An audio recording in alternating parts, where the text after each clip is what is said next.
Good evening dear students, welcome DS chemistry classes. जैसा कि आज के इस वीडियो लेक्चरर का मैंने टॉपिक मेंशन कर ही रखा है, हम लेविस स्ट्रक्चर के बारे में बात करेंगे। मैं आपको पूर्ण रूप से आश्वस्त करता हूँ कि इस वीडियोस को देखने के बाद आप किसी भी कंपाउंड्स की, किसी भी मॉलिक्यूल्स की, किसी भी आयंस की लेविस स्ट्रक्चर को बड़ी इजी वे से आप ड्रॉ कर सकते हो। स्टूडेंट्स की अमूमन समस्याएं रहती हैं, एनसीईआरटी में ऐसा कोई पैटर्न नहीं है कि किसी ट्रिक से कि लेविस स्ट्रक्चर को आसानी से ड्रॉ कर पाए। और मैंने देखा है अमूमन स्टूडेंट को सबसे ज़्यादा प्रॉब्लम लेविस स्ट्रक्चर को ड्रॉ करने में आती है। तो बिना किसी देरी से मेरे साथ चलिए और आज के बाद लेविस स्ट्रक्चर को ड्रॉ करने का जो भूत है वो अपने दिमाग से निकाल दें। मुझे आशा है आपको पूर्ण रूप से समझ में आएगा। तो सबसे पहले हम बात करते हैं, फॉर एग्जांपल के लिए मैं लेता हूँ nitrate ion. Dear student, nitrate ion आप अच्छी तरह से जानते हो, NO3 1- इस तरह से हम इसको लिखते हैं। अगर आपको क्वेश्चन दिया गया है कि नाइट्रेट आयन की लेविस स्ट्रक्चर को ड्रॉ करिए, लेविस स्ट्रक्चर को ड्रॉ करने में ऑक्टेन रूल्स काम करते हैं और बाकी आयन मॉलिक्यूल्स की लेविस स्ट्रक्चर बड़ी इजी वैसे लिख सकते हैं जो आप 10th क्लास में लिखा होगा आपने।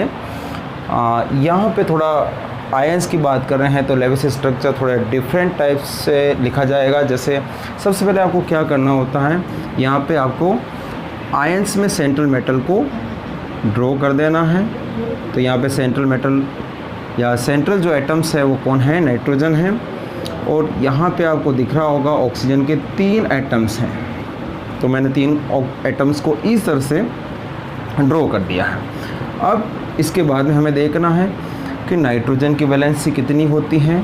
तो आप सब जानते हो 5। उस तरह से ऑक्सीजन की वैलेंसी कितनी होती है, तो ऑक्सीजन की वैलेंसी होगी 2 और 6, यानी आउटर ऑर्बिटल में कितने इलेक्ट्रॉन्स होंगे 6। तो यहाँ पे ऑक्सीजन के 3 एटम्स हैं, तो इस तरह से यहाँ पे 6 + 6 + 6 3 वैलेंस इलेक्ट्रॉन ऑक्सीजन के रहेंगे। और माइनस चार्ज क्या इंडिकेट करता है, +1 को इंडिकेट करता है। तो टोटल हम इलेक्ट्रॉन को काउंट करेंगे तो हमारे पास कितने इलेक्ट्रॉन्स आते हैं, 18 + 1 19 और 5 24 इलेक्ट्रॉन होते हैं। डियर स्टूडेंट, अब हमें इस बारे में रिमाइंड ये रखना है कि 24 इलेक्ट्रॉन को इस स्ट्रक्चर में हमें एडजस्ट करना है। तो कैसे करेंगे, चलते हैं। सबसे पहले हमें सिंगल बॉन्ड पेयर को ड्रॉ कर देना है। डियर स्टूडेंट, ये याद रखें आप कि ये जो मैंने बॉन्ड पेयर बनाया है, हमेशा 2 इलेक्ट्रॉन से एक बॉन्ड पेयर का फॉर्मेशन होता है। तो आप जानते हो 2 बॉन्ड पेयर को मैं इस तरह से ड्रॉ कर सकता हूँ, यानी कि यहाँ पे टोटल यानी एक बॉन्ड पेयर का फॉर्मेशन 2 इलेक्ट्रॉन से होता है। तो यहाँ पे टोटल कितने इलेक्ट्रॉन्स काम में आ चुके हैं, 6 इलेक्ट्रॉन। तो यानी कि मैं यहाँ से 6 इलेक्ट्रॉन माइनस कर सकता हूँ। अब टोटल कितने मेरे पास इलेक्ट्रॉन बचे हैं आप जानते हो, अगर घटाओगे तो कितना आ जाएगा, सब्सट्रैक्ट करने पर आपके पास 18 इलेक्ट्रॉन्स रिमाइंड बचेंगे 18। अब आपको क्या करना है, सेंट्रल मेटल के जो आउटर एटम्स या सेंट्रल एटम्स के जो आउटर एटम्स जुड़े हुए हैं ऑक्सीजन, तो इनका आपको ऑक्टेन फुल अप करना है। ऑक्टेन का मतलब अष्टक हिंदी में जो हम कहते हैं। तो किस तरह से फुल अप करेंगे, 2 इलेक्ट्रॉन आपको मैंने कहा बॉन्ड पेयर के इंक्लूड होंगे, इस तरह से 2 2 4 2 6 और 2 8, है ना। 2 तो इस बॉन्ड पेयर के काउंट होंगे, बाकी मैंने 6 यहाँ पे ड्रॉ कर दिए। तो इस तरह से हम देखते हैं कि इसका ऑक्टेन फुल अप हो चुका है। उस तरह से इस एटम्स का भी अगर हम देखें तो हमने क्या किया, ऑक्टेन फुल अप कर दिया, 2 2 4 2 6 और 2 8। उसी तरह से यहाँ पे 2 2 4 और 2 6 और 2 8। तो इस तरह से हम देखते हैं कि टोटल आउटर जो ऑक्सीजन एटम्स हैं इनके ऑक्टेन फुल अप हो जाते हैं। अब हम देखते हैं कि बाहर जो हमने जितने इलेक्ट्रॉन लिए थे ऑक्टेन को फुल अप करने के लिए, उनकी काउंटिंग कितनी है, 6 यहाँ पे लिए, 6 यहाँ पे लिए, 6 यहाँ पे लिए। तो टोटल कितने हो गए हमारे पास, 18 हो गए। तो 18 में से 18 जाएगा तो मतलब क्या बचा आपके पास, 0 बचा है। क्या बचा डियर स्टूडेंट, 0 बचा है। तो अब हम देखेंगे कि यार यहाँ पे इन सब के ऑक्टेन तो फुल अप हो चुके हैं, बट नाइट्रोजन का ऑक्टेन तो कितना हो रहा है, 2 2 4 और 2 6, क्योंकि 3 बॉन्ड पेयर हैं तो 3 बॉन्ड पेयर के 6 इलेक्ट्रॉन होते हैं, इसको चाहिए 8। तो इसमें से कोई भी एक ऑक्सीजन एटम्स अपना बॉन्ड पेयर, अपना जो लोन पेयर है वो बॉन्ड पेयर के रूप में कन्वर्ट हो जाएगा, और इस तरह से हमें एक नई स्ट्रक्चर फाउंड हो जाएगी। वो इस तरह से होगा कि सपोज डेट यहाँ पर आपको क्या होगा, सपोज डेट अगर ये इलेक्ट्रॉन यहाँ से बॉन्ड पेयर के रूप में कन्वर्ट होता है तो यहाँ पे बॉन्ड पेयर बन जाता है ये लोन पेयर, और इस तरह से यहाँ पे 2 लोन पेयर ही बचते हैं। बाकी इस ऑक्सीजन एटम्स के पास कितने हैं, 3 लोन पेयर हैं, और इस ऑक्सीजन एटम्स के पास भी 3 लोन पेयर हैं, तो टोटल 8। इस तरह से इस सेंट्रल एटम्स नाइट्रोजन की भी ऑक्टेन फुलअप हो जाता है, और इस तरह से यहाँ पे नेगेटिव चार्ज क्रिएट हो जाता है। ठीक है स्टूडेंट, तो इस तरह से एक रेजोनेंट स्ट्रक्चर को ये ड्रॉ करता है, और इस स्ट्रक्चर को हम कम्प्लीटली लिखने के लिए किस तरह से लिख सकते हैं, ये आपका कंप्लीट स्ट्रक्चर करने के लिए हम इस तरह से ड्रॉ कर सकते हैं। ये आपका नाइट्रोजन सेंट्रल एटम, यहाँ पे डबल बॉन्ड क्रिएट हुआ है, यहाँ पे सिंगल बॉन्ड था पहले से, तो इसके पास ऑलरेडी 6, इसके इस एटम्स के पास भी 6, बट यहाँ पे कितने हो जाएंगे, 2 लोन पेयर बचेंगे, क्योंकि एक बॉन्ड पेयर किस में काम आया है, नेगेटिव बॉन्ड पेयर को क्रिएट करने में। और इस तरह से इस पूरे आयन के ऊपर कौन सा चार्ज था, हमने यहाँ पे लिया था NO3 1-, तो 1- को मैंने ब्रैकेट में लेके यहाँ पे लिख दिया है। तो इस तरह से कम्प्लीटली लेविस स्ट्रक्चर बनता है किसका, नाइट्रेट आयन का। तो इसी तरह से हम एक एग्जांपल और ले सकते हैं, ये नाइट्रेट आयन है, एक एग्जांपल हम नाइट्राइट आयन का लेके समझने का प्रयास करेंगे।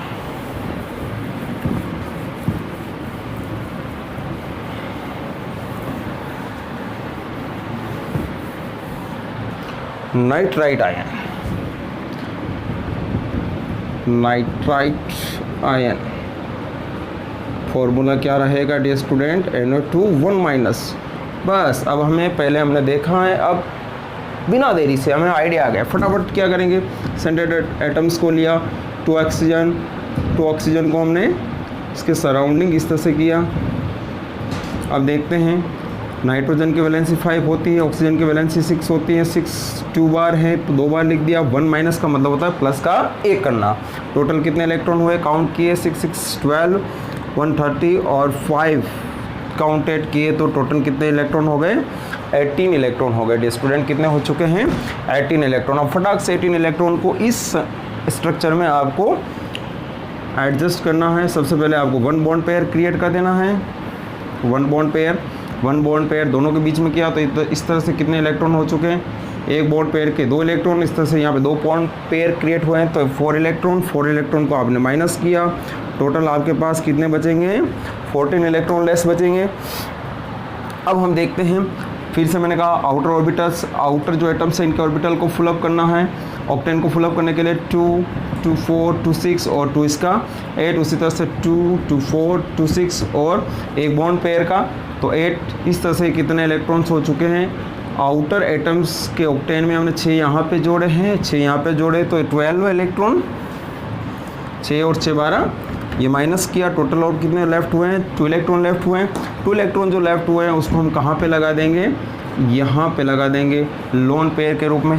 तो डियर स्टूडेंट हम देखते हैं इस स्ट्रक्चर में ये सारा करने के बाद तो 2 इलेक्ट्रॉन लगा दिया। अब हमारे पास कितना बचा टोटल, 0, यानी आपको 0 पे लेके आ जाना है। तो अब आप देखोगे यहाँ पे जो नाइट्रोजन है इस ऑक्सीजन एटम्स की वैलेंसी पूरी है, यानी 2 2 4 2 6 2 8, या इसका ऑक्टेन फुल अप है। इस तरह से इस ऑक्सीजन एटम्स के लिए 2 2 4 2 6 और 2 8 है। बट इस नाइट्रोजन एटम्स की वैलेंसी अभी फुल अप नहीं है, इसका ऑक्टेन जो है फुल अप नहीं है। तो क्या है, अभी कितने होने टोटल इस नाइट्रोजन एटम्स के पास, 2 2 4 2 6। हमें कितना चाहिए, ऐड करना है। ऐड करने के लिए फिर से यहाँ पे एज इट इज़ वही स्ट्रक्चर आएगी जिस तरह से मैंने नाइट्रेट आयन में लिया था।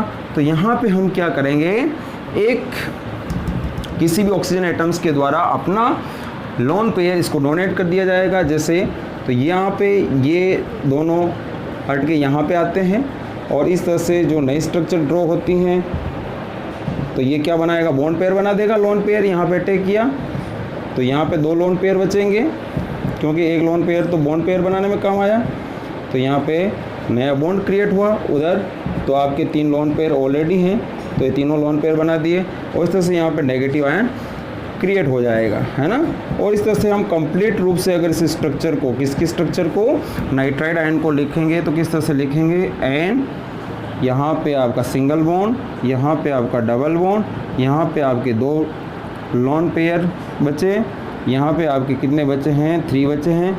ये ऑलरेडी इसके ऊपर क्या था, एक लोन पेयर था इस स्ट्रक्चर के अकॉर्डिंग, तो यहाँ पे मैंने बना दिया। और इस तरह से पूरे आयन को हमने क्या किया, ब्रैकेट में बंद किया, उसके ऊपर क्या चार्ज लगा दिया, नेगेटिव चार्ज लगा लिया। I hope you also understand easy going this topics. इसी तरह के वीडियोस को देखने के लिए जुड़े रहे DS केमिस्ट्री क्लासेस के साथ। जय Shri Krishna, thank you very much, thank you for watching. Please like, share and subscribe my YouTube channel. Thank you very much.